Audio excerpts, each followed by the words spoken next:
Papa.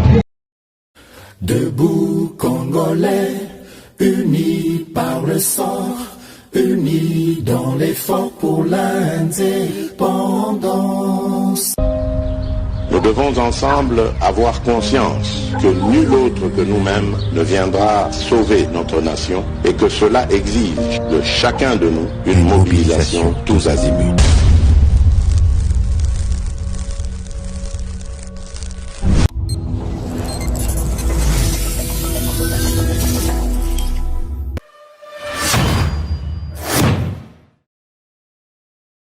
Boye Malamu na GCAM télévision, fidèles abonnés, chers internautes, Nazana et Sengo, Lisusu, Yakwe Babino, Ebele Nabolandi, émission Debout Congolais, Bipa Union Sobozami, à travers République démocratique du Congo, Samba Olonga, Pesibino Matondo Mingi, merci Penabino Baegozo Landabiso, à l'extérieur de la République démocratique du Congo, c'est-à-dire à travers le monde en général, justice.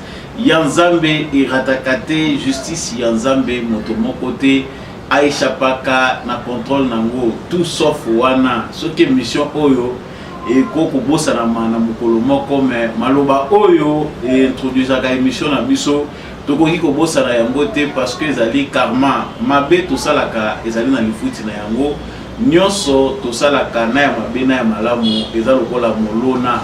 Tôt ou tard, biso nyonso to finisaka par récolter oyo biso to semaka komi benga gankite komi benga tout puissant et incontournable te liboso ya Nzambe biso to zalaka eloko pamba soki na sa moyo yo ozwi lifuti na yo te yeba que même dans l'au-delà même ba génération na yo ba koki ko vivre mabe oyo ozali kosala. Rapidement, toki une actualité, sangisinga ina bino mokolo ya lelo ya yambo esengeli to ba été ex-prisonnier ya prison centrale de Makala ezali bongo Edi Kapende oyo awutaki kobima na boloko azali bongo nommé général des brigades des forces armées de la République démocratique du Congo et commandant de la 22e région militaire. Tokolanda vraiment ascension oyo et ça y était moi na mboka Edi Kapende prisonnier pendant 19 ans 20 ans tokoyi koloba azala aujourd'hui libéré et puis promu. Que cache cette nomination batebele balobi en tout cas nomination ezali révélateur ezali na makambo bele ezali ko bomba sima kasi ezali nini rendez-vous ezali na kati ya émission na biso. Il y a Mokolo Lelo, il ne s'agit pas seulement là de Edi Kapende, de Sengeli Petoye Baete, général Christian Chiwewe Ouazali, lieutenant général, Akomi Bongo, général d'armée, Akomi le plus haut gradé, Yarmé Nabiso, Ezali Pe, Kazaka Moko ya Bunene, Nakati Yarmé Nabiso, Tokolo de la paix yango, kasi na ba nomination wana. Ezali pekaka chef d'état-major na bisote sengeli pe toyeba ete na arrêt oyo esalami mpona konome bato ezali pe na arrêt oyo et suspendre ba condamnation oyo elekaka. Il s'agit bel et bien de Mukungubile le pasteur.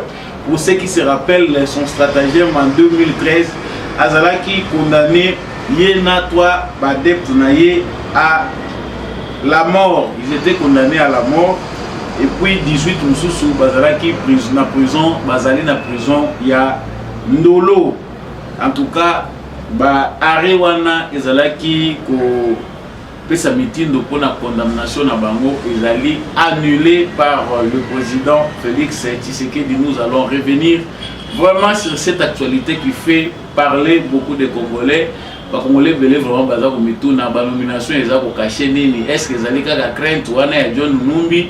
Nde mutu esali ke ba prison efongwama to nini stratégie nini ezali na sima Samba Olonga yebisa bino na biso nanu ngai wana na ye en tout cas pour tolobela yango ça va faire mal à qui ba nomination oyo e ko choquer nani eza ko bangisa nani vraiment aza très concerné très touché na élévation ya baninga en tout cas bozala déjà posé ce côté et monsieur Lingue Bandaka na mingi te tokolobela na kati ya émission na biso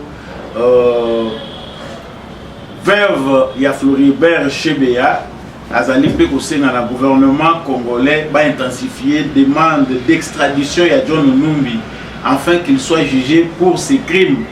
En tout cas, il dit qu'il doit être jugé, lui et son mentor, et donneur d'ordre Joseph Kabila. Il faut Bassam Bissama. Demande d'extradition à John Numbi et Zali Koumela.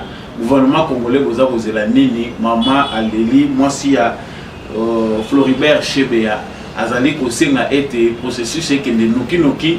John Numbi n'a pas à soldat, une armée qui a il faut rapatrier pour être Assamba pour na mabenaye, à Salaki pour na meurtre oye, à Kometaki. Nous irons aussi à l'est de la République démocratique du Congo et pas Iwapi. Moi, Kalmi, les a observé, ça fait déjà 72 heures que Massa César relaté entre Bawazalendo na ba M23 ni neza kolega kuna. La société civile signale qu'il y a des colonnes de M23 qui se renforcent na ba colonne na ba na Bwiza et pas Iwapi ba Rwandais baza lisusu ko se renforcer kuna ba militaire ya Kagame baza kozwa ba matériel. Est-ce que EAC a insisté que Bawazalendo bati capo M23 a se ressourcer en matériel et en homme? Tokoye bango na kati émission na biso Bawazalendo pe ba limité pour l'andation na vidéo oyo baza ko uta na ba province nyonso eza ya koyinda. Bawazalendo baza toujours ko bakisama en nombre pendant ce temps que c'est le fait alliés observer kotala nini sali ke bavanda kimia. En tout cas ya moté le bisi ba congolais o baza ko s'enrôler chaque jour baza ko koma de plus en plus Wazalendo. Nous allons y revenir tout en se levant une question aussi importante. Les militaires et belé, il y a armée rwandaise Oyo Bazali d'accord que Bazala impliqué tout déployé sur le sol congolais derrière les M23 Baza pour perdre vie na bango. C'est ce que dénonce un Rwandais en exil que Baoute belé Baza pour perdre vie parce que Balingi ko utiliser bango lokola cher ya kano ya Kagame pour baya ko na RDC. Ceux qui ont protesté na ba manière na bango bazali ko perdre vie selon information ya zali ko pesa 32 militaires baza déjà tués na malolenge ko ezali yango te moko o ya sili ko kufa to la information ko yeba comment Kagame continue à exterminer tout un peuple na soif na ye azanango ya pour s'éterniser dans le pouvoir en exploitant les richesses de la République démocratique du Congo. Tout ce qui s'en a liste provisoire, il y a des candidats recevables à l'élection du président de la République au CENI a publié. En tout cas, tout le monde a candidat bazali aligné. Bongonde tout ce qui s'a émission nabiso ya mokolo ya lelo na tondi bino penda botondi ndenge boponi fréquence ya malonga o ezali la voix des éclairés o to bengi pe debout congolais soki ozana no abonné te oza tricher landa émission mais faut poser la abonné za malamu pour encourager chaîne pour ekende liboso yebisa pe voisin yepé s'abonner tika commentaire liker c'est très important il faut que liker na yeba ki vous appelez pour apprécier émission oyo. So il faut que un commentaire na yo eza malamu ba plateforme belé zoya kala mingi teto kende na ba plateforme union so bino bolingi to za la wana mais commencez d'abord à donner plus de force à ce que nous faisons. Vous êtes plus de 35 000 à nous suivre. En tout cas matondo mingi na yo muto au s'abonner ceux qui ont nous s'abonner te à na lobika qui osa très cher bendele koyate. Nous revenons à notre cher mouton ndenge bouti koyoka ngolo kolangai Edi Kapende de la prison à l'élévation Mandela basé belé wana pe tobenga enani aza petit Mandela tobenga ndenge nini Edi Kapende ex prisonnier ya prison centrale ya Makala condamné en 2003 na affaire ya assassinat ya Mosé Laurent Désiré Kabila a passé plus de 20 ans de sa vie en prison. Pendant ces 20 années, 20 ans où il y a prison, Oyo Edi Kapenda Lekisaki, il n'a pas cessé d'éclamer son innocence, de demander à ce que la justice puisse bien être établie dans son dossier. Babomaki Bakanagi Edi Kapenda pour nini non parmi les gardes rapprochés, il y a Laurent Désiré Kabila. Il est bateau de commanditaki, il est dans les circuits, ceux qui m'ont fait Bakanagaï. Après plus de 20 ans, vérité, et tikala nango au bimaté. Kolo papa na ye otoyebi officiellement Joseph Kabila, fils de Mosé Laurent Désiré Kabila. Plusieurs fois des journalistes étrangers, français, on posait la question à Joseph Kabila pour savoir quelle était la suite du procès de Laurent Désiré Kabila. Des gens qui bazali condamnés, qui bazali procès na bango ebele bakanga bango en désordre sans que jugement ya malamu esalema, bazali que justice il a de la dossier na bango lobi nga na za justice te, ce que justice eza osala elo te, nga na kosala ndenge. Ça c'est juste pour nous un dossier, mais tolingi to revivre l'événement. Nous allons retourner dans le jugement et Edi Kapenda tant baza ko condamner yesi mandé tozo. D'attentat contre la vie du chef de l'État. Il ne retenait aucune circonstance atténuante en sa faveur et le condamne pour cette infraction à la peine capitale. La Cour ordonne son arrestation immédiate.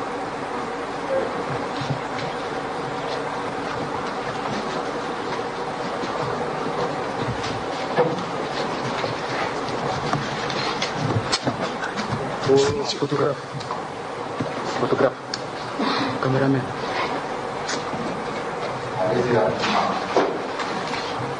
Caméraman. Caméraman. Caméraman.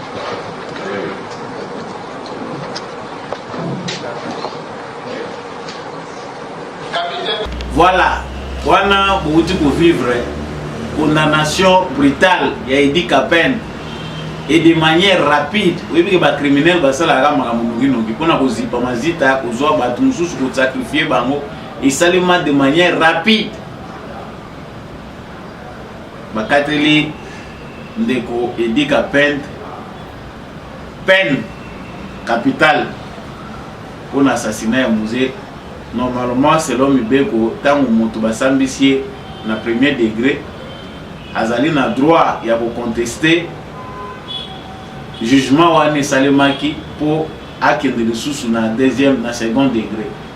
Edi Kapenda za kotalisa que après plusieurs procédures oyo elandamaki en 2013, il a poussé ses avocats que bakende ko atteindre même l'Union africaine babimana le Libanda Mboka pour que justice soit faite.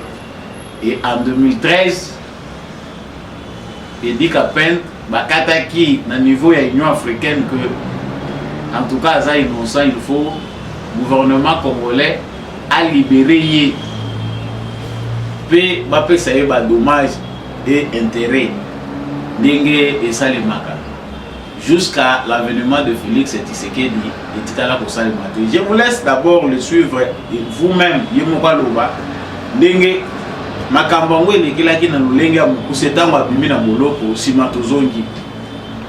Colonel Edi Kapenda, l'un des compagnons de l'ancien président Mosé Laurent Désiré Kabila, assassiné le 16 janvier 2001, raison pour laquelle il communique devant la presse. La condamnation, elle est prouvée par un acte de droit écrit qu'on appelle jugement ou arrêt. Lorsque le conseiller spécial Nono dit ça, il dit la vérité. Parce que l'arrêt qui m'a maintenu avec lui et tous les autres en prison plus de 20 ans n'existait pas. Voilà pourquoi en 2013, nous avions demandé à nos avocats de se pourvoir au niveau de l'Afrique. Ils sont allés au tribunal de Banjul, ils ont posé les problèmes, le gouvernement était là, nos hommes étaient là. La première question, c'est de demander à ceux qui nous ont mis ici, donner l'arrêt qui condamne Capen. Ça n'a pas été exhibé parce que ça n'existait pas. Et toute la suite, l'OIA a décidé de trancher. Elle a condamné le gouvernement congolais à nous libérer immédiatement avec effet de dommages intérêts. Et a demandé au gouvernement à nous libérer immédiatement et nous réinsérer dans la vie socio-culturelle. Malheureusement, jusque le jour où arrive le président Félix à la tête du pays qui me libère, ces choses-là ont été boycottées. On a estimé que les gens n'avaient pas du devoir à l'égard de la justice internationale. Et même au niveau de la justice interne, qu'est-ce que ça représente? Nous avons besoin d'être réhabilités. C'est ça le droit. Et nous les méritons. Mais en même temps, nous savons qu'il y a des gens qui sont morts de cette gratuité. Beaucoup. J'avais dit quelque part, il n'y a rien qui peut réparer ça. Je profite de ce micro, effectivement, pour demander à l'État de reconnaître toutes ces erreurs, toutes ces choses du passé, qu'on a persécuté des innocents et qu'il est temps de plus faire réparation. Et la réparation doit passer naturellement et simplement à réhabiliter des gens dans la vie normale. Voilà. Kolandisa maloba edi Capen, nous sommes tous en la compréhension que Azali moko ya ba victime ya aventure ya Joseph Kabila, qui était le vrai assassin ya Musée Laurent Désiré Kabila. Est-ce que Joseph Kabila Azalaki innocent, héritier de son père, qui ne connaissait pas ce qui s'est passé, vu au toza au monde pour ma camobile tout le preuve de la kate. Mais procès il y a assassin, il y a Musée Laurent Désiré Kabila, il fallait qu'il ait l'andama et qu'il jusqu'au bout de manière transparente. Et katanaka pour nini bakata yango ba mima yango bangu baboya que batu baye ba fond ya makam. C'est parce que Joseph Kabila Yemoko Azalaki impliqué dedans. Et dit Capen, foi na yepe zape ko répondre pour na bateau bazala na bondima na Nzambe. 20 ans après, et Lobi Yemoko, le président de la République Félix Tshisekedi, m'a ressuscité. Assez kuisingai muto ayebaki lisuko lobela likambo edi Capen dazati na sekui. Mais pour Félix Tshisekedi, à point wana, ça n'a pas été facile. Et c'est là qui facilité. Il a fallu traverser une certaine période de zone de turbulence. Tu as vu que la coalition FCC cache, mais qui n'a Félix Tshisekedi pour exercer pouvoir maillé en tant que président de la République. Gouvernance, c'est ça qui n'a mis Kakatami. À cause de l'alliance politique. Aussi, ma justice c'était Awa Moutako Simbate, Badjo Mindongala qui se retrouve aujourd'hui à l'extérieur, Tamon Bazoé, Bissaye, toujours libéré. Mais aux en a droit, il y a beaucoup maté. Et si Kabana Bazali, 200 mètres au Simbate, parce que tout est entre leurs mains. Tu sais que du poids ça la likambo, il faut kaka azonga si mata la bango ya kutuna bango. Même pouvoir régalien au ezali à président de la République, ba ministère au eza ministère régalien au pouvoir ezali directement lié à président de la République, bango balobaki ke awa kaka biso toloba. Signal ya liboso la kisaki déjà pour na bato bazaki na miso ezalaki ke Mukolo Félix Tshisekedi a mis ça qui dit Capen, c'était déjà un message lancé à Joseph Kabila que c'est vrai, nous avons fait marche ensemble dans les soucis de conserver les acquis officiels de la démocratie. Mais ce que vous avez j'irai encore plus loin. Tout continue dans l'actualité, vous voyez, vous avez Sambolonga, vous avez Sakabat. Tout y est si qu'on a l'actualité. Les lois, c'est Lazare ressuscité là qu'on appelle Idi Capen. Hazard nommé général et commandant, il y a 22e région militaire. parce que ezali assimilation en qualité. Normalement na statut ya zalaki il faut pour bakotisa yo akoma officier supérieur ezali mesure moko exceptionnelle wana eza ko relever na pouvoir ya chef de l'état. Dossier na oso kizamba kocha mote Tshisekedi penda kocha na mutema te yo Edi Kapende siko zalaki ebembe mutako kotuna sous le soleil Edi Kapende te. Qui peut penser à Edi Kapende?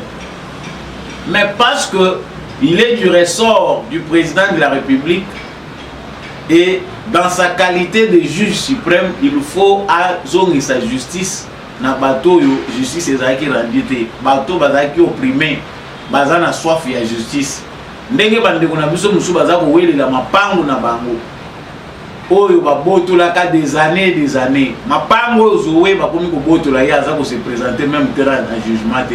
C'est grâce à Félix Tshisekedi. Aujourd'hui, Edi Kapende rétabli la justice, aza très reconnaissant à Félix Tshisekedi. Félix Tshisekedi parle bien ce qui va naître. Monsieur Ezanan, outi na boloko bimi, c'est que vous avez pris la grâce penda. Hein? Okutani na grâce à mon consolabilité, grâce na ce qui va naître na zone mimolo so musika. Ba nommé yo général de brigade des forces armées. Comme officier supérieur basuki siwana te balobi bon nazo peso suko mission obuka maseke na bato nyonso banyangala kato yo obuka maseke na bato nyonso baza ko kanisa ke Congo ekomi propriété privée na bango. Là nous entrons dans les pourquoi cette nomination. Mboko yo bakolo nango prévaki bango na mboka na bango. Nous étions opprimés sur notre propre sol. Bato yo baza ko mériter. Oh baza mwana katanga. Bato nyonso yo bino opprimaki lelo baza libre. Lokola bozo comprendre que vous avez fait du mal dans ce pays. C'est là tout présenté bino na bato bino bosala ki mapé. Les gens qui se plaignent, yango Félix Tshisekedi azo banga John Numbi, yango ake ko Edi Kapende. Non, ça n'a rien à voir avec la paix, mais stratégiquement, Kabila est déstabilisé, les Numbi sont déstabilisés. Joseph Kabila a gardé Edi Kapende, muto bazalaki na ye, bazako la sa photo ya Kabila ta bazaki mikuwa lokola nganga za bien. Vous regardez au monde Edi Kapende, au monde Kabila liboso, wana wana veste zoko kaena mbe. Ils ont un bateau, après tout ce qu'ils ont gagné, ils peuvent dire merci à Dieu, me battre la retraite. Mais ils ont un million de bateaux, bateau ba démon légendaire. Le Congo a tout donné à Joseph Kabila. Congo pesa Kabila nyonso na ya kobotola botola. Santé, mbongo, propriété nyonso. Kabila Zoyama. On ne sait pas, et l'on nini oyo, et tikalaki Kabila Zoyate na moko, o nyonso Kabila Zoyaki. Na ya se amabele, na likolo ya mabele, na biso batu, toko mangipe, ba propriété privée na ye, l'on et tikalaki ezaka ake, toko maloko la bambwa na ye, baboko la kanaki. Nomination, est un mot simple nomination, mais les gens s'agitent pourquoi? Réponse. Yo loko lozo utiliser moto azana état expérience en armée te zana la tsaona nube ezana bateau ba musuki sayo. Ça c'est tellement un ezaka ka fait d'annonce. Hein? Ba ningisi kaka balobi te to mekana muke. Bozo nanu Edi Kapende. Il tremble. Taba o Tshisekedi azobanga, Tshisekedi n'a pas le temps d'avoir peur en nous. Ba marginaux bazé belé na armée. Bateau bakokai kosala musala ya ko défendre patrio avec honneur, avec intégrité, bazalaki marginalisé par Joseph Kabila au profit des commerçants, des gens sans vision, sans un cœur pour la patrie. Yango Tshisekedi aza kozongisa bango nyonso na nzela. Allez, soki bino batombola ka bino te ngamena nazo tombola bino. Edi Kapende simba katanga malamu ba pesio sikoyo mission parce que ba tendance oyo eza kuna eza ya bato basi basili mayele ya politique. Seul lien oyo bango batekali nango ezali fabrication baza nango imaginaire ya un état katangé soki baza ko respecter biso bakatangé te na ba intérêt na biso bakatangé. Dans la plupart bato yo bakendaka ko créer des ordres na Katanga soko kei na fond po kende kolanda ba nationalité na bango ango baza ko lobela. Ils ne sont même pas congolais. Bon, origine na bango et bisaka bango ka libanda. Mais ce sont ces gens-là qui viennent toujours semer la zizanie na kati ya Katanga. Ologola bino bokanisi ke Katanga yetu Katanga yetu parce que ndenge toza ko lobela likambo ya sécurité à l'est du Congo. Batu ya Kabila batu ya ba entrepreneur ya ba oyo baza ko mubenga lelo batu soki ya Katumbi na banani. Je vais revenir tant na zolo de la dossier makambo ya ba candidature où ils ont retenu liste provisoire. Soki basimbi ngandi biso Katanga okoma eta mususu Kongo ekotika la kuna biso tokotika na Katanga na biso. Oh les Katanga les ceci. Tout ce qu'on est en train de dire là, les alliés planification na bango, objectif grand mouvement rebelle na Katanga, menace les alliés ya batouana pour qu'il va créer trouble dans le Katanga. Si ce n'est pas une guerre civile, créer une rébellion. Depuis que Félix Tshisekedi est au pouvoir, mettez na bango Isaac Miate. Chers Katangais, je suis désolé de le dire, mais c'est la province où on manipule le plus les autochtones. C'est facile que Moutoua Outanaïa outi et pas y éviter. Sauf qu'à Soka Zamoulouba, topé à Babigolo Moussoussou, soit la Soka Kena Katana Bagotel. Mais les autres ici, Bagogo Outana Bango partout. Soka ya commune à Katanga, Bapé Bamoko identité. Agome Katanga. Général éduque à peine. Il y a des gens qui sont dans les insomnies. Dieu nous n'avait rien dit. Dieu nous le côté Balobanaïs en a pointé parce que c'est un déserteur de l'armée. Fouillard, parce que moi c'est à Chébia. Dossier est grave. Et Félix Tshisekedi ne s'est pas seulement arrêté dans la nomination. Il n'a pas qui solo le sous. Zoa. Général d'armée. Hein? Les grades les plus élevés armés, Bazu Babambelio à Mosiko. Zala loyal na etana yo. Tu pesio. Ozala na mo plein maintenant ba pétenyon ce souki siko wana. Le baka kasi oki un jour. Oza pe na vocation na ko koma problème mais pona ba péter na armée au souki wana. Félix Tshisekedi ne s'est pas arrêté là. Mukungubile, bato bala se souvenir na 2013. L'aventure de notre pasteur Mukungubile na badepte na ye ba beta ke loko moko na RTNC wana Kinshasa ninganaki. Il y a eu des arrestations bakanga Mukungubile, condamnation à mort. Il y a 3 adeptes na ye 18 autres bazu ba peine lourde. Batie bango na prison ya Ndolo. Baré wana ou ya condamnation na bango ils a annulé. Nani annulé? Le magistrat suprême, le premier juge de la République à Kati. Juge oyo azali kolo ya ba juge nyonso moyen boya ye exaté. Joseph Kabila a son premier message. Qu'est-ce que nous devons retenir de ces nominations? Message à l'Igbosso ezali que il faut d'abord boyeba parce que les politiciens, comme dans l'armée, après ça monte un message de manière indirecte. On a la Sabino d'ailleurs que oh nous sommes espérer les sous pas ngaï c'est que des années sous-souté. Bateau et baza ennemi na bino. Ceux qui ont fait ces gens-là que vous avez tués, bateau bino bobomi. Naza ko bibiselo ba. Poto nyonso ba bomba ki bino pendant 5 ans. Nous avons parlé ici hier na dossier Oyoyo. John Nombi baza kuchama kelele na Corneille na. que frustration à Joseph Kabila qui pense que le Congo c'est son bien, tout va continuer à tourner autour de Kabila. Félix Tshisekedi a déjà dit non. À chaque talisier qui pas joué les a tourné. 5 années où il faut ils ont aussi là. Vous allez sous les locaux pour réclamer. Prison Oyo Bino Batubokangaki pendant toutes ces années. Il y a des portes à prison peut faire pour les kabilistes et belé Oyo baza pour comprendre que il faut bâtir un peuple congolais libre. Porte à prison et ça pour les lits. Nenge et dit qu'à peine de bibi abimi bamukungubile bazobima. Tous les prisonniers Oyo ba dossier na bango ici c'est ça ba dossier comment privé à Joseph Kabila. Baza ko bima libanda.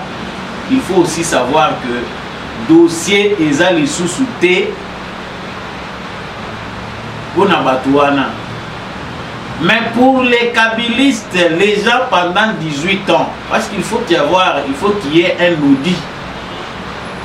Il y a gestion de la République ndenge tambolaki. Boza kochaba tu intimidation bolobi que non te tout ça déjà trouble to banda mubulu non tu sais que il ne peut pas mieux tout ça là ceci pour boyebi que processus wana tulingi to entamé ami. Na sala analyse moko wana principe d'information na bina bandeko. Bénéfice au bâtiré dans 5 ans où il y a parapluie au nom de la paix ici et ici. La page est déjà tournée. M. Kabila est en train de forcer la porte de la prison pour lui-même. Moi, je ne sais pas si il y a peine dans la prison exacte. Il y a dans la prison justement. Il faut que les gens puissent côté comme il peut tourner. Félix Tshisekedi, ce n'est pas par crainte, il y a John Numbi, non.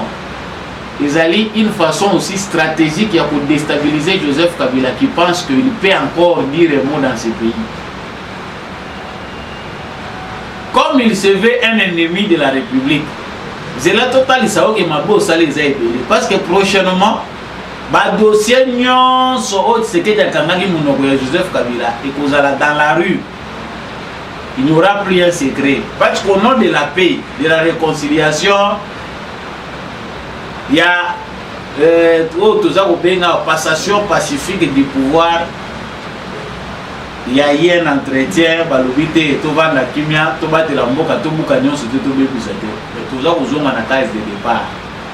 et les choses sont visibles. On va comprendre déjà là où ça nous amène. Les kabilistes vont continuer à entêter Joseph Kabila qui a encore quelque chose à réclamer au Congo. Bangonde Moutou va réveiller colère à Tshisekedi. Donc, Edi Kapend, moi, Moka, il faut réfléchir 1000 fois à l'élévation. Batomboli au penda donc vous allez penda Lazare ressuscité au secours sikoyo. Oui, Moutou a ça pour faire qu'il soit assez bien pour y aller. Kabila yeba que Kapend a na Katanga. On sait bien que Kabila ne sera plus en paix à Kachamata. Nous savons le pourquoi.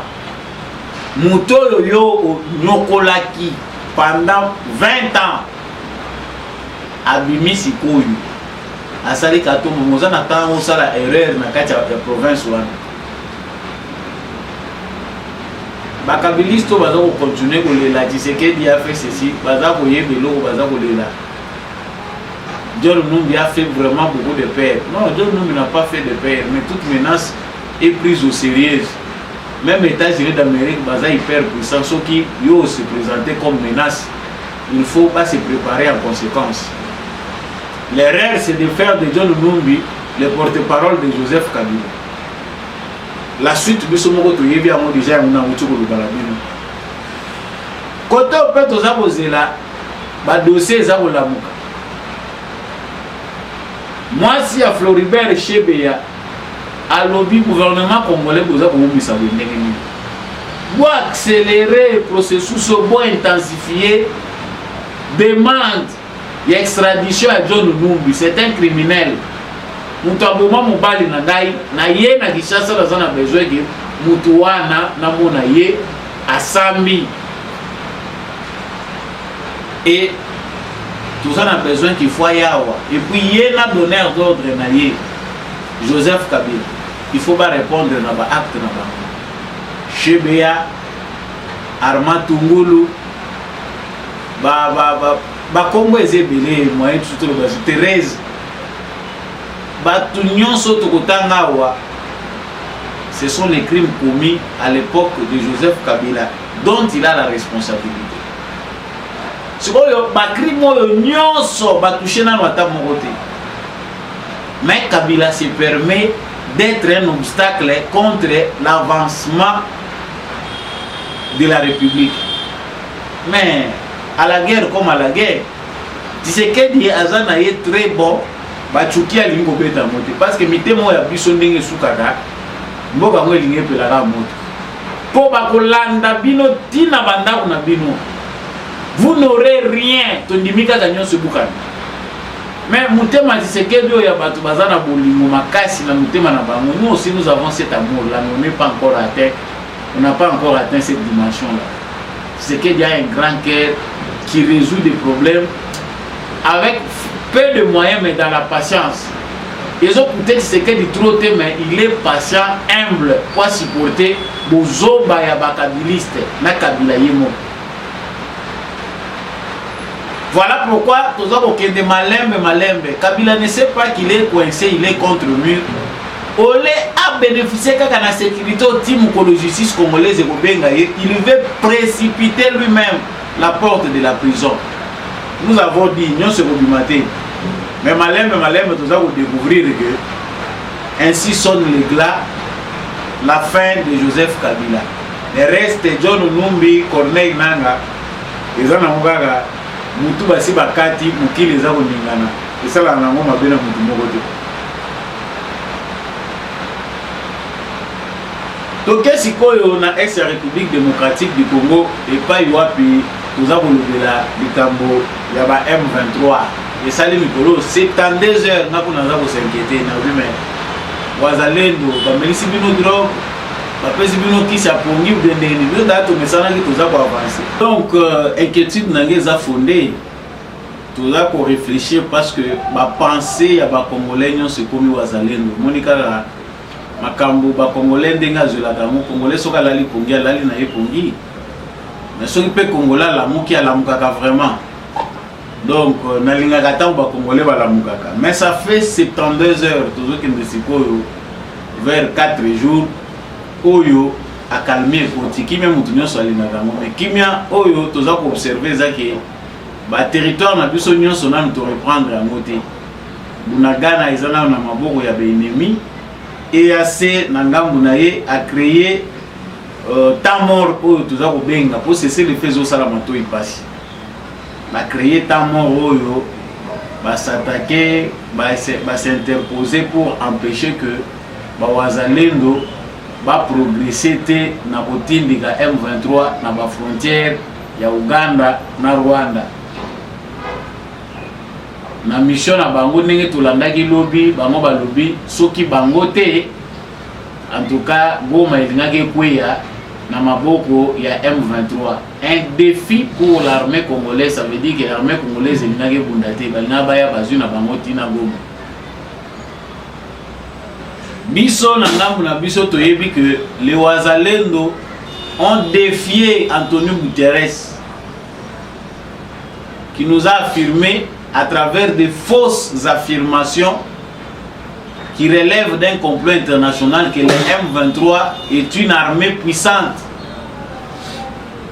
Et l'ONU, la MONUSCO en République démocratique du Congo n'a pas les moyens de faire face au M23. Absurde comme déclaration. Mais les Nations Unies, à Silasso, Niazoé Bissaba Congolais, oui, ça biso phénomène Wazalendo wituwa pipo ba Wazalendo baza ko bunda baza na bazo beta masasi kitoko bazo bunda bien baza ko progresser malamu na terrain. Gouvernement congolais expliquer bintu ke ita soki Wazalendo za ko progresser ndenge. Si ce n'est pas la sorcellerie nga na ko benga moni.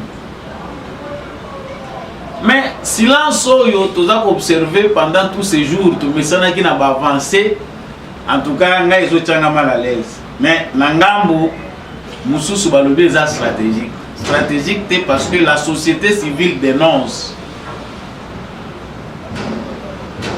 Na Bangomba ya Bwiza, il y a des colonnes de M23. Ba colonne ya ba militaire rwandais baza ko mata pona ko renforcer M23. Tolandaki déjà ministre des Affaires étrangères Christophe Lutundula alobaki na Nations Unies que ba hélico bon oyo politicien lobaka voilà déjà si to balayaki parce que soki balobi que to monaki ba monaka te pona kotala c'est que to monaki bino il faut to attaquer bino.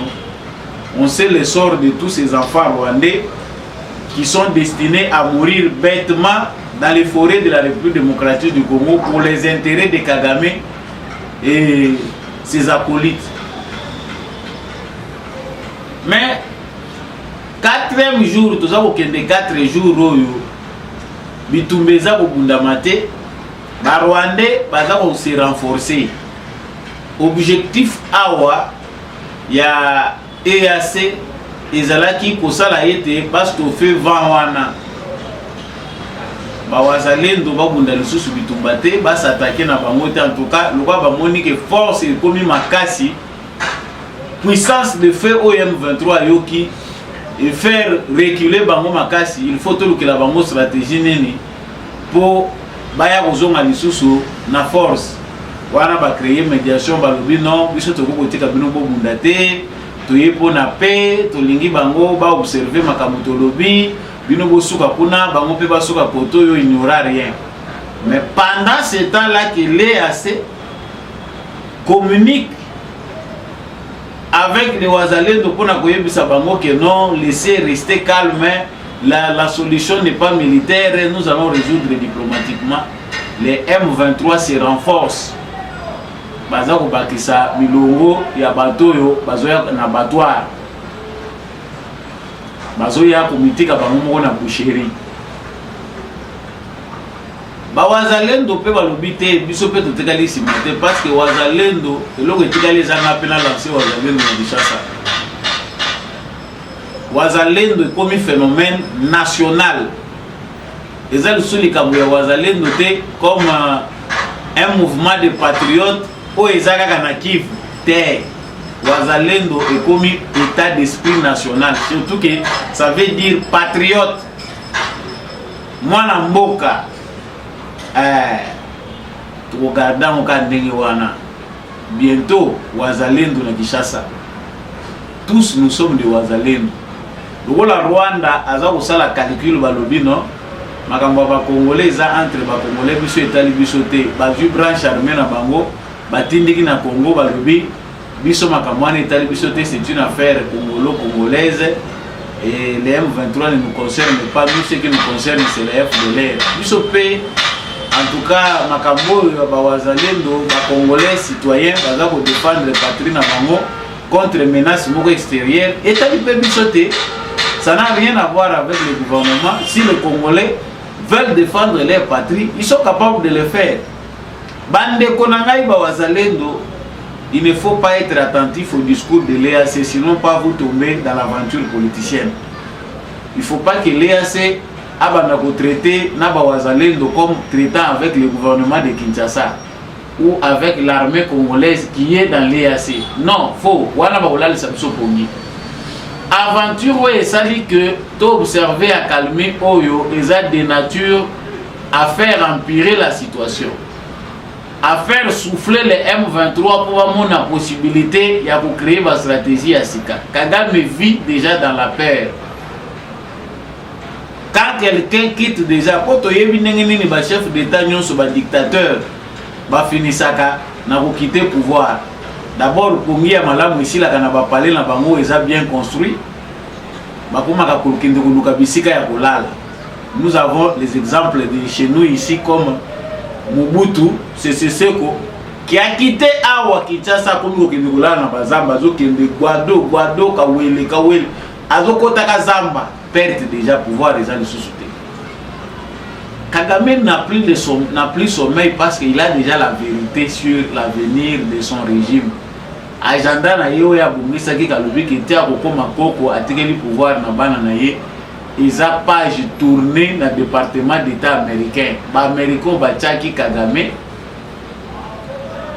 baza na bango preke Kagame akangabisaka na ye akende mais ndenge boyebi ke eloko yango ezalaka kaka moni mutu nyonso soki azolunga akufa na liwa na se ya mai soki mutu aza kopedale azolinga akufa yebi nage te meme nyoka okokokanga ye peke en tout cas nyoka oyo nde eloko na simbi na kokobikela ata na nyoka mpe na sa mai wana koswa yo lisusu mais moyen atika mpe kaka nyoka eza te parce que eza c'est l'espoir ya moni yango wana na se ya mai wana na mawa.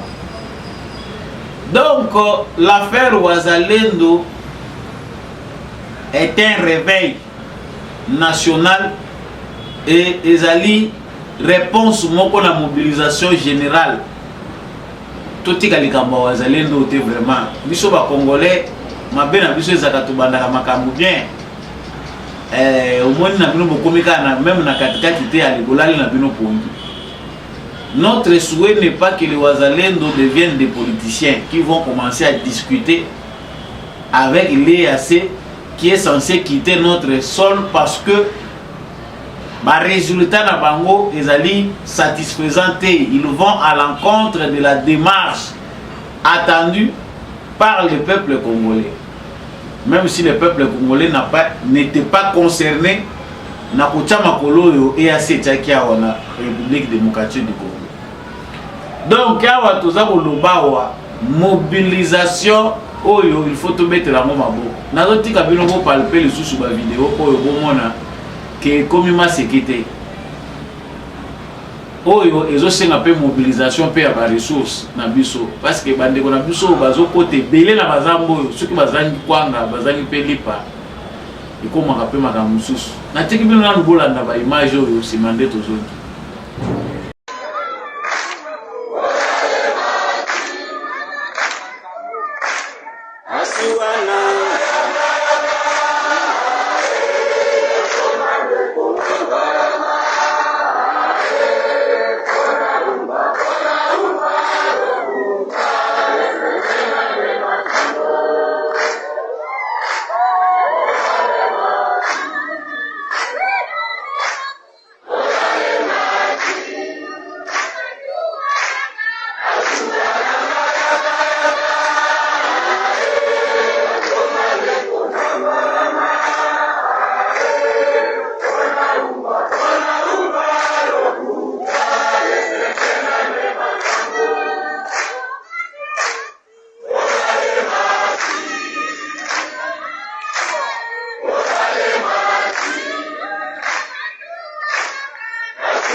Donc, ça nous devons le savoir. Mobilisation de qui makasi. Tellement makasi que Moko Bissoba toujours réfléchir, toujours comme tout mais ils font comment pour vivre dans cette brousse-là.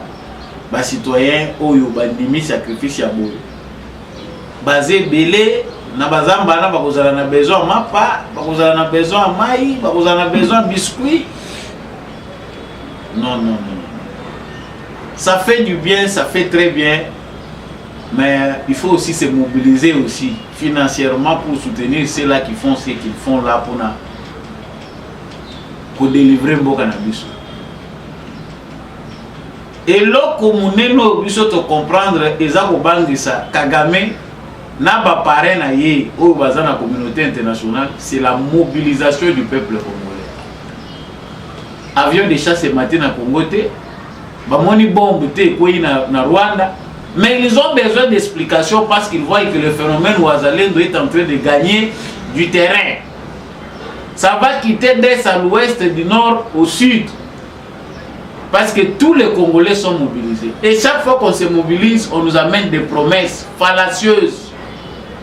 Toza kosenga na Kagame ndenge na yoki représentante des Nations Unies na Conseil de sécurité lobby M23 azo continuer ko saper by effort oyo nyonso ezosalema pour que l'IEP toza kosenga na Kagame a retiré ba troupe na ye. Distraction maman, nous n'écoutons plus ça.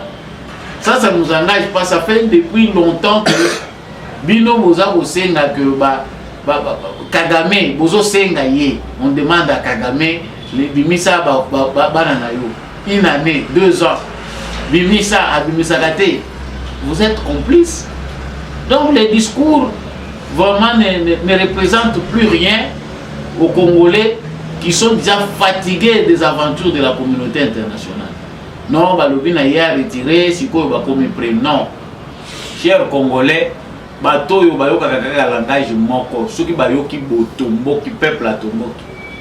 Ah, et dans la mobilisation où la police a maîtrisé la tête, le gouvernement congolais doit tirer attention avec cette mobilisation qui va croissante. Et les mobilisation au zénith.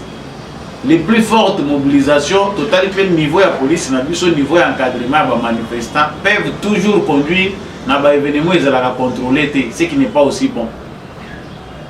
Il faut que le gouvernement congolais fasse tout pour que la diplomatie congolaise puisse arriver au même niveau que les souhaits du peuple congolais. Le peuple congolais aspire à quoi? Tout le monde a fini par comprendre que complot oyo atabo bengi nani aya awa, il va se transformer en ennemi. Même Sadek ou tout ça qu'on nous regarde, Sadek et ya. Pas déjà baza qu'on insister, il faut Sadek et ya. Mais qui sont ceux-là de la Sadek? Bazalaga, batumoko wana avec le même intérêt.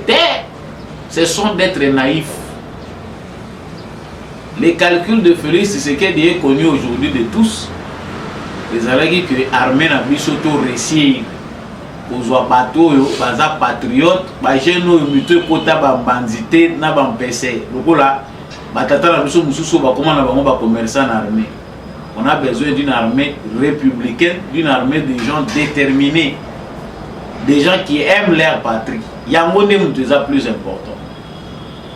Ne loko tuza na mobose na batu lokola ba mamandunda la soki baza 10 15 na armée na biso baza ba chef, ba commandant chef dans ba opération na kanisi tokoloba lisusu likabwana te na est ya République démocratique du Congo.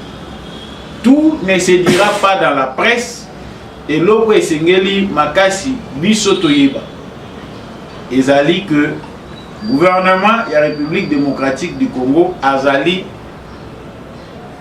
na stratégie na ye. Mais stratégie ya gouvernement ya République démocratique du Congo ezali likolo ya souveraineté ya peuple congolais te.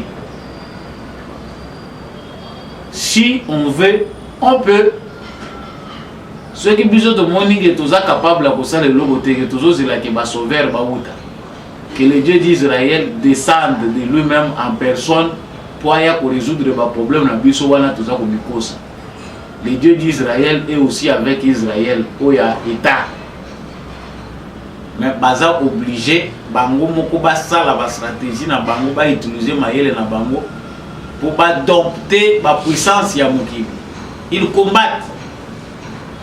Donc pour cette accalmie que nous avons observé, que nous continuons à observer, il est important que biso toyeba que bata moro union sototika à chaque fois que nous avons un moins avantage, ils ont un profit à l'ennemi, ba étudier biso batali à cette fois-ci to attaquer l'ennemi, ba créer scénario mususu. Pendant ce temps, au Rwanda, il y a des bilongi, il y a mwana mubali wana ndeko wana rwandais boza komona. Les bilongi ils ont faire partie selon certaines sources rwandaises. Il y a batu oyo bazali kotambola, batu oyo baboyi pensée sanguinaire ya Kagame. Kagame na kati ya sélection na ye ya ba militaire oyo faut bakendaka sur les champs pour accompagner M23 bakendaka ba bataillon ekotaka pona kokende ba troupe pardon o ekotaka pona kokende ko faciliter M23 à conquérir ba village na ba territoire ezalaka bazalaka choisi. Et là Kagame sait bien choisir bateau nini ya kokotinda kuna abomisi bato ebele pe matanga na bango eza kosalema alingi te bato balela bibembe na bango. Maintenant awa bautu baza kosala calcul ba remarquer que 32 militaires bazokufa o abelaki o asalaki boye oyo elogi bomoni eza parce que ndeko oyo asopozaki ayebisi bandeko na ye tosali mabe mingi toza kosala bino mabe mingi tobomisisi bato ebele mpona makambo oyo tozosala. En tout cas namoni que ça suffit vérité wana elukeli ye makambo. Après quelques jours ote akufie o nini Kagame assassine tous ceux-là qui ne sont pas prêts à les suivre sur les chemins na Congo. Yango Rwanda moko aza koloba lobi gouvernement congolais, l'armée congolaise na MONUSCO bafongolaka brèche moko pona ba M23 oyo balingi ko se rendre. Il y a des enfants qui viennent avec la peur au ventre. Bayebi ke toke na biso kokufa na bazamba mopaya. Parce qu'ils n'ont pas le choix parce que balataka tenu baza obligé baya kokufa lokola mbeka pona makanisi ya Kagame qui ne veut pas changer parce qu'il est ce qu'il est au stade où il est arrivé. Il faut bateau ba fabriquer qui est petit monstre pas comprendre qu'il faut le tourner le dos définitivement.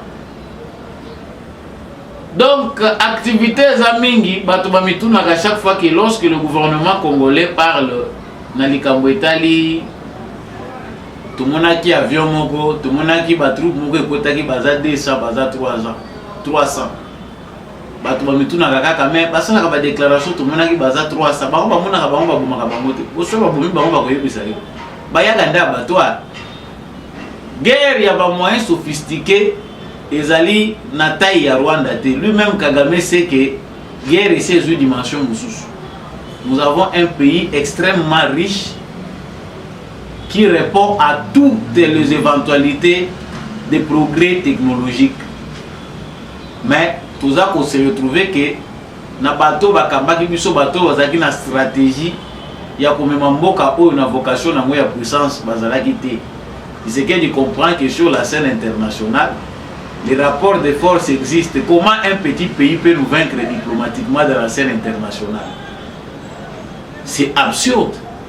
Certainement, c'est parce que tout cela qui est dirigé par quelqu'un qui n'est pas le nôtre. C'est ça la meilleure des justifications. Ceux qui Kabilazaki congolais, pendant 18 ans, les moyens qu'a la République démocratique du Congo, les minéraux Kabila Bandé, que le président africain va exploiter, les Européens, les Américains, et pour servir de manière diplomatique à mettre fin à l'aventure à Rwanda dans la République démocratique du Congo. Mais parce qu'il était là pour faire le lit, il y a invasion rwandaise, il y a infiltration, il a fait ce qu'il pouvait faire. Aujourd'hui, Félix Tshisekedi, quand il parle de la victoire, diplomatiquement, il s'accroche, mais il n'a pas les moyens d'engager une guerre RDC contre le Rwanda. C'est flou. Les pays du monde ont déjà compris la politique de Tshisekedi. C'est une politique de paix. Et c'est normal que tout ce qu'on négocie dans les Congolais, nous ne pouvons pas passer par le Rwanda. Reste quelques hommes d'affaires mal éduqués qui ont appris que pour les minéraux dans le Congo, il faut passer par le Rwanda à travers une guerre par procuration. To créer un groupe, un mouvement rebelle pendant que Bazako Bomana Bango na Bango, puis to continuer piège na biso ebimi na Uganda, ebimi na Rwanda, ebimi par-ci par-là. Des moyens les plus rapides et les plus souples, il y a besoin de millions, on a des milliards et demi. Les voies où Bango va poni pour na besoin de minerais à la République démocratique du Congo. La logique de la vérité, ils allaient opprimer. Les Congolais sont dans leurs droits. Le monde entier ne va pas continuer impunément à nous piller sans que tout continue tout le bac. Il y a un mot diplomatie qui se dit ici est longi, mais établissement la vérité n'est pas continuer pour le bango na ba émission nyonso Sony pour les Nations Unies, une organisation inutile, Sony pour la Union africaine, Sony pour la Union européenne, Sony pour la communauté internationale mobile pour l'injustice au peuple congolais à subir. Nous devons être debout avec force parce que c'est notre temps de victoire. Peu importe l'actualité que nous allons rencontrer au bout de tout ça, que c'est le temps du Congo.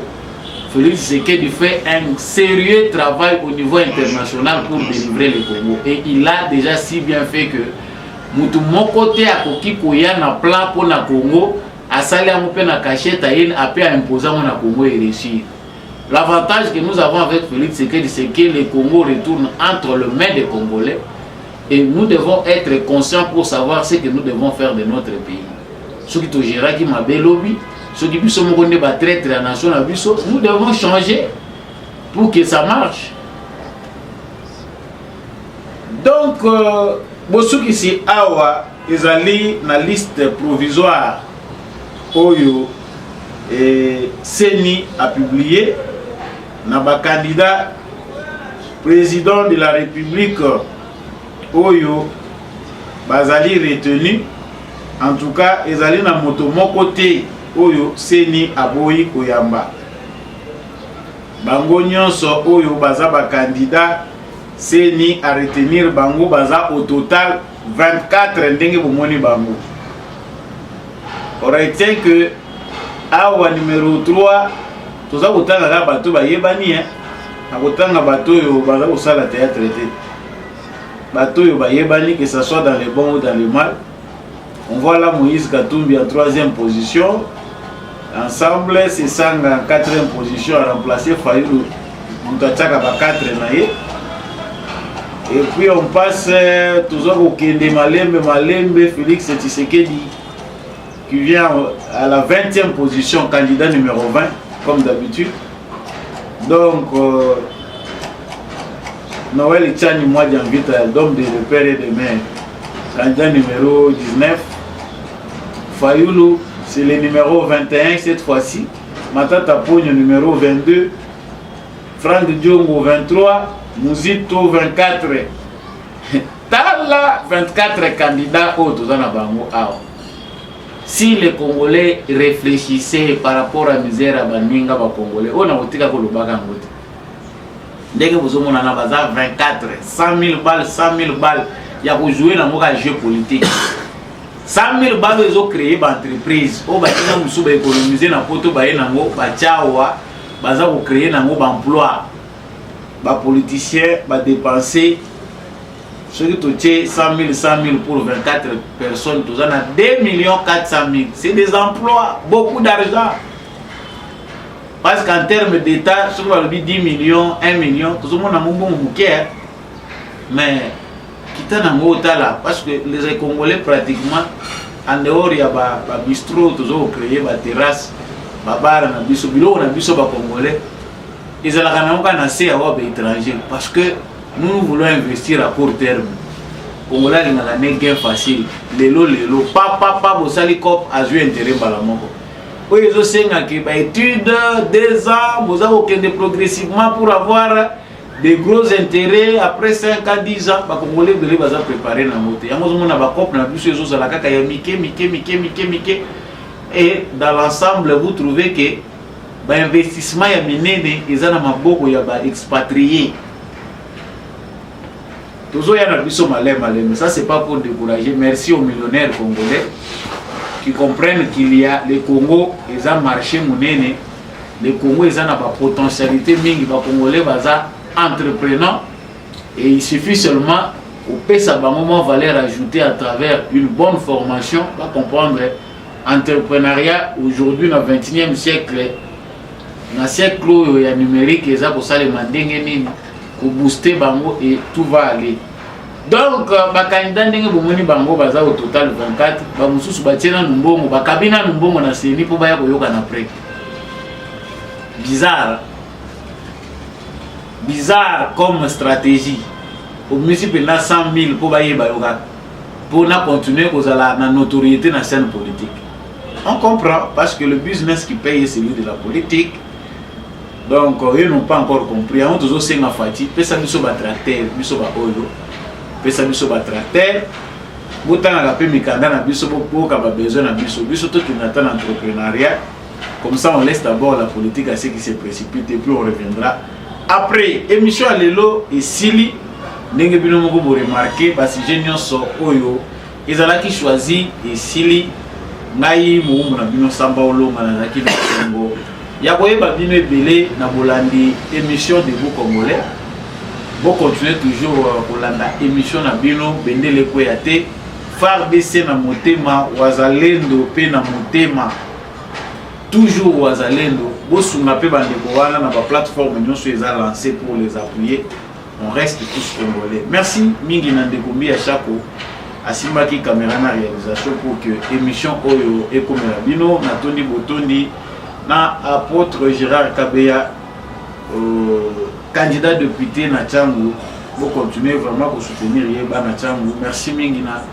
L'homme de la vérité des urnes, Jean-Louis Timbalana. Merci à mon vieux Maurice Kikangala na Katia Irlande. Merci Mingi. Papa Boniface Mpunga. Merci au candidat député d'Ilego, Papa Freddy Ngwama, Maman Bile Bilonda, Maman Lisette Mombendou, avec Oyo Kanate. Pe ba union se baza pour soutenir l'émission de vous Congolais, Papa Kennedy Mukendi, mon vieux Paulin Tika, bande konyon so naza kotanga ba kombote bozala ka ebele, Maman Ani Masamba, Maman Ani Mantsanga, mabanga ekomi koyana komi komesa na muke.